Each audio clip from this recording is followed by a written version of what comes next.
할렐루야.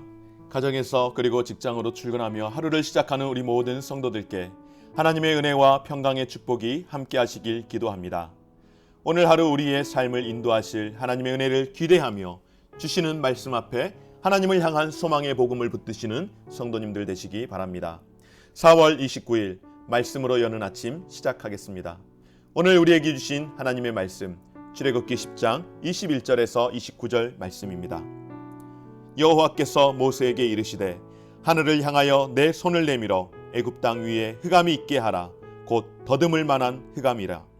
모세가 하늘을 향하여 손을 내밀매 깜깜한 흑암이 3일 동안 애굽 온 땅에 있어서 그동안은 사람들이 서로 볼 수 없으며 자기 초소에서 일어나는 자가 없으되 온 이스라엘 자손들이 거주하는 곳에는 빛이 있었더라. 바로가 모세를 불러서 이르되 너희는 가서 여호와를 섬기되 너희의 양과 소는 머물러 두고 너희 어린 것들은 너희와 함께 갈지니라.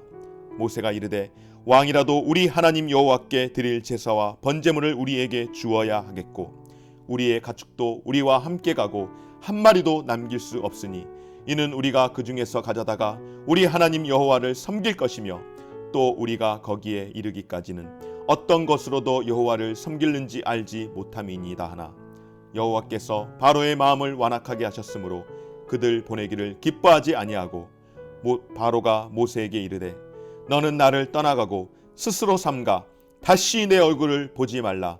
내가 내 얼굴을 보는 날에는 죽으리라. 모세가 이르되 당신이 말씀하신 대로 내가 다시는 당신의 얼굴을 보지 아니하리이다. 아멘. 사랑하는 여러분, 하나님은 빛과 어둠을 주관하시는 창조주이십니다. 아멘이시죠? 8번째 재앙에도 바로의 마음이 완악하여 이스라엘 백성 보내기를 거절하자 하나님께서는 9번째 흑암 재앙을 내리셨습니다. 모세가 하늘을 향하여 손을 들자 애굽 온 땅에 흑암이 내려왔습니다. 오늘 9번째 흑암의 재앙을 맞은 애굽을 보며 하나님의 전능하심을 묵상하게 됩니다. 흑암과 빛의 대조, 이것은 창조의 첫날 하나님께서 가장 먼저 하셨던 사역이었습니다. 창세기 1장에 땅이 혼돈하고 공허하며 흑암이 깊음 위에 있고 하나님의 영은 수면 위에 운행하시니라. 하나님이 이르시되 빛이 있으라 하시니 빛이 있었고. 아멘.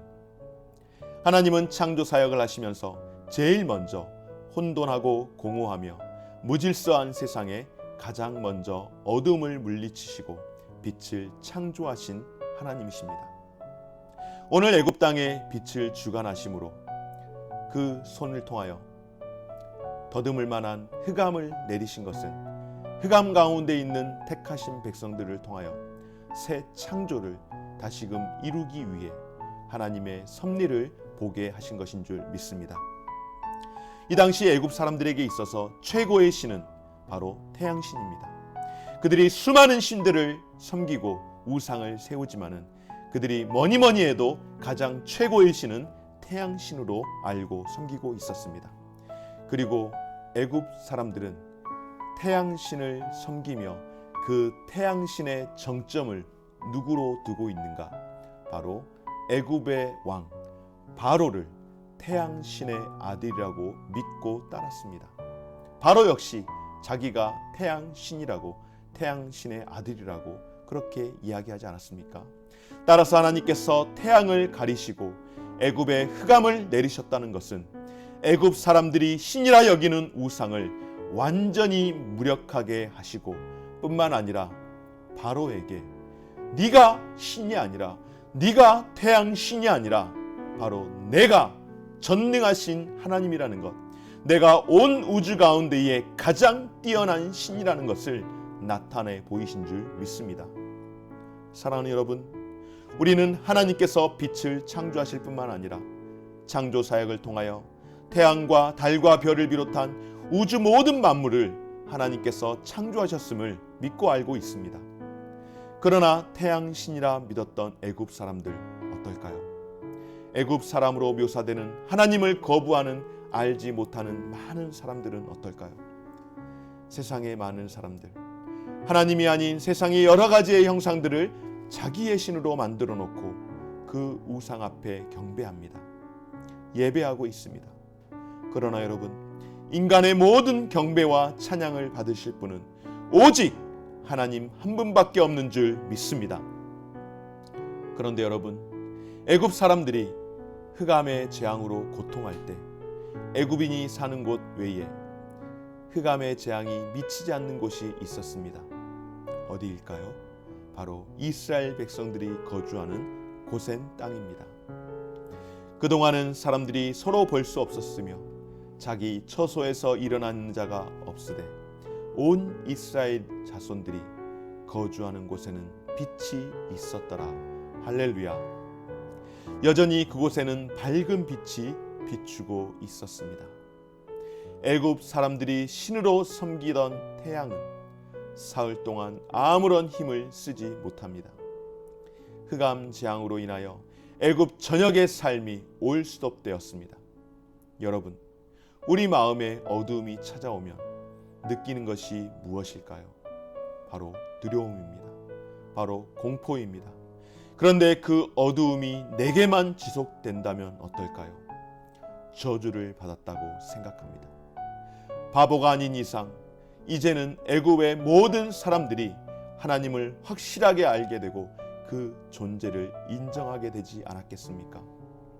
흑암이 사흘 동안 지속될 때에 이스라엘 백성들에게는 빛이 비춰지고 자기들에게만 그렇게 어두움이 내려앉을 때에 얼마나 많은 두려움과 공포 가운데 있었겠습니까?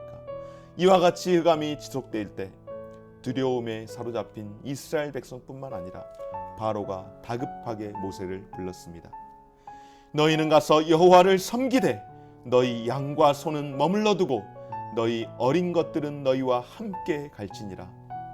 이제 너희들만 가라고 말하지 않고 너희의 자녀들은 들어오고 가라고 했던 바로가 자녀들도 데리고 가라고 이야기를 합니다.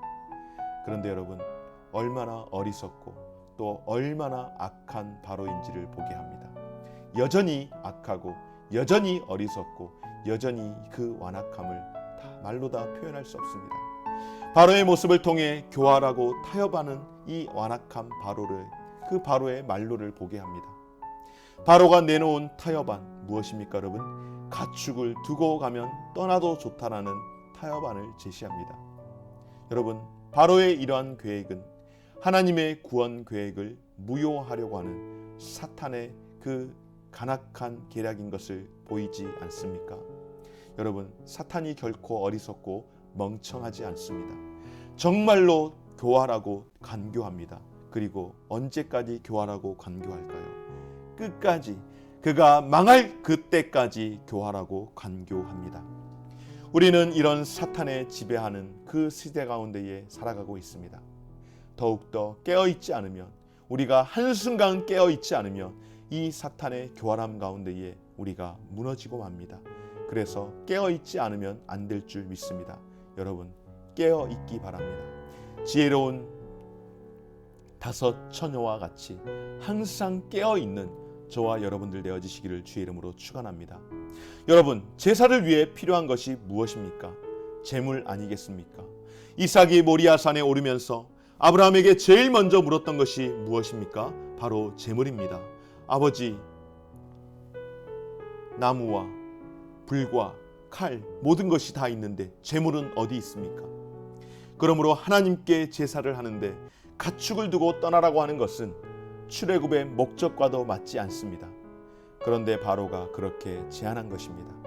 여러분, 사탄은 끝까지 포기하지 않습니다. 우리를 끝까지 붙들고 흔들고 우리를 유혹하고 우리를 시험하는 겁니다. 그러나 모세는 단호히 바로의 제안을 거절합니다. 그러자 바로는 모세를 다시 보는 날에는 죽이겠다고 협박합니다. 사랑하는 여러분, 우리가 흑암으로부터 떠날 수 있는 방법은 무엇일까요? 바로 말씀이신 예수 그리스도를 받아야 할 줄 믿습니다. 그분이 빛이시기 때문인 줄 믿습니다.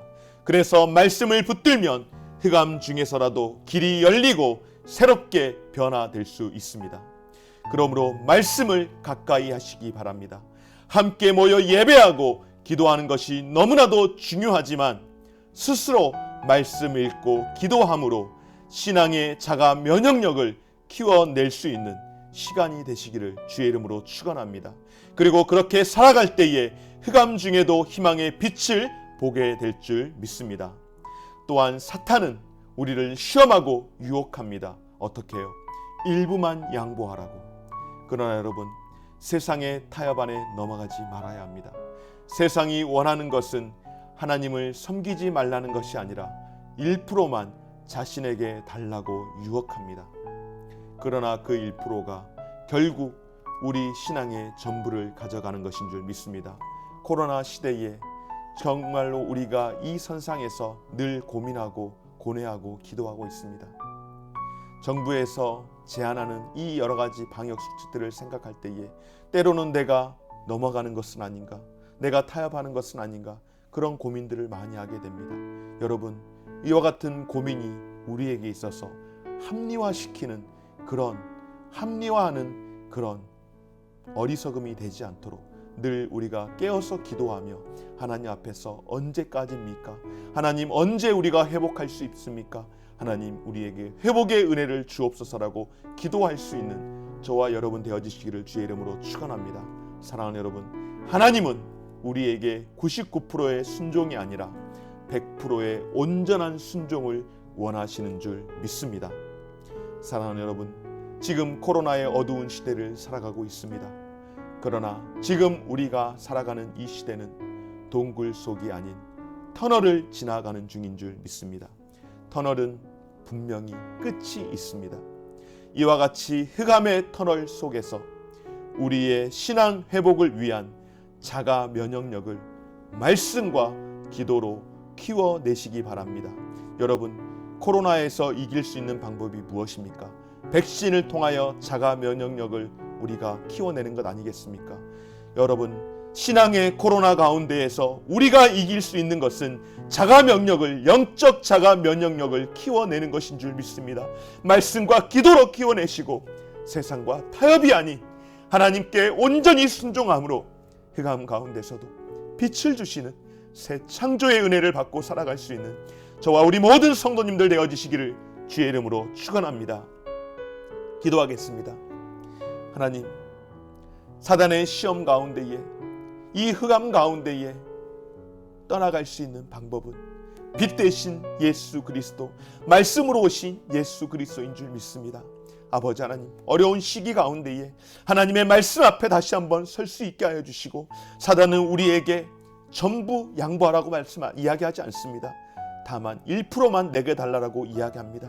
하나님, 지금의 우리의 이 순간들이 혹 1%를 사단에게 양보하고 있지 않는지 우리를 돌아보게 하시고, 하나님 앞에 99%의 순종이 아니라 100%의 순종하는 삶이 되게 하여 주시고, 우리의 신앙을 합리화하는 삶이 되지 않도록 도와주시되, 또한 우리가 이와 같은 삶 가운데에서 혼돈하거나 그렇게 합리화하면서 살아감으로 인하여서 오히려 우리의 삶의 방향이 틀어지지 않도록 도와주옵소서.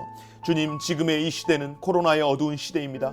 그러나 우리가 살고 있는 시대가 동굴 속에 있는 시대가 아니라 터널을 지나가고 있는 시간인 줄 믿습니다. 아버지 하나님, 터널은 분명히 끝이 있는 것을 우리가 확신합니다. 이때에 우리가 코로나의 백신을 통하여서 자가 면역력을 키워낼 수 있는 것처럼 하나님의 말씀으로, 하나님의 말씀의 백신으로 우리가 영적 자가 면역력을 키워낼 수 있게 하여 주시고, 이 터널을 벗어날 때에 세상과의 타협이 아닌 하나님께 온전히 순종함으로 이 흑암 가운데서 빛으로 나아가며 빛으로 새롭게 창조하시는 그 하나님 앞에 나아갈 수 있는 우리 모든 성도들의 삶이 될 수 있도록 은혜 베풀어 주시옵소서. 예수님의 이름으로 감사 기도드립니다. 아멘. 하늘에 계신 우리 아버지여, 이름이 거룩히 여김을 받으시오며 나라의 임하옵시며 뜻이 하늘에서 이룬 것 같이 땅에서 이루어지리이다. 오늘 우리에게 일용할 양식을 주시옵고, 우리가 우리에게 죄 지은 자를 사하여 준 것 같이 우리 죄를 사하여 주시옵고, 우리를 시험에 들게 하지 마시옵고 다만 악에서 구하시옵소서. 나라와 권세와 영광이 아버지께 영원히 있사옵나이다. 아멘.